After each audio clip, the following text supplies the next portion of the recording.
छत्तीसगढ़ में आरक्षण का नया कोटा, आदिवासी समाज को 32%, एससी को 13% और ओबीसी को 27% और ईडब्ल्यूएस को 4% रिजर्वेशन, विधायकों की मंजूरी। मुख्यमंत्री भूपेश बघेल की अध्यक्षता में गुरुवार को हुई कैबिनेट की बैठक में आरक्षण का नया कोटा तय हुआ है। सरकार आदिवासी वर्ग एसटी को उनकी जनसंख्या के अनुपात में 32% आरक्षण देने जा रही है।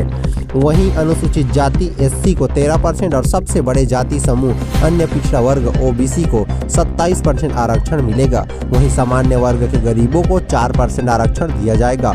इसके लिए कैबिनेट ने 2 विधेयकों में बदलाव के प्रारूप को मंजूरी दी है। आरक्षण के अलावा भूपेश कैबिनेट में पीड़ितों की मदद के लिए मुआवजा बढ़ा दिया गया है। कैबिनेट के फैसले की जानकारी देते हुए मुख्यमंत्री भूपेश बघेल ने बताया कि विधानसभा के विशेष सत्र में पेश करने वाले विधेयक के मसौदे पर चर्चा हुई है। इसमें अनुसूचित जाति, जनजाति, पिछड़ा वर्ग और ईडब्ल्यूएस के आरक्षण पर भी बात हुई है। उच्च न्यायालय ने जिला कैडर का आरक्षण भी खारिज किया है।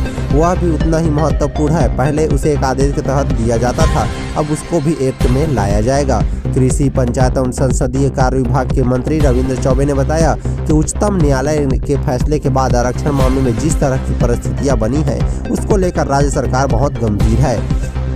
तय हुआ है कि आरक्षण अधिनियम के जिन प्रावधानों को उच्च न्यायालय ने रद्द किया है, उसे कानून के जरिए फिर से प्रभावी किया जाए। इसके लिए लोक सेवाओं में आरक्षण संशोधन विधेयक 2022 और शैक्षणिक संस्थाओं में प्रवेश में आरक्षण संशोधन विधेयक 2022 के प्रारूप को मंजूरी दी गई है। इन विधेयकों को 1-2 दिसंबर को प्रस्तावित विधानसभा के विशेष सत्र में पेश किया जाएगा।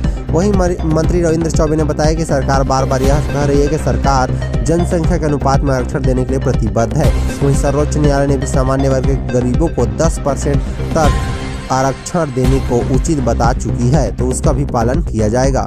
मंत्री ने कानूनी बाधाओं को वजह से विधानसभा में विधेयक पेश होने से पहले आरक्षण का अनुपात नहीं बताया, लेकिन सरकार के उच्च पदस्थ सूत्रों का कहना है कि यह एसडी के लिए 32%, एससी के लिए 13% और ओबीसी के लिए 27% और सामान्य वर्ग के गरीबों ईडब्ल्यूएस के लिए 4% तय हुआ है।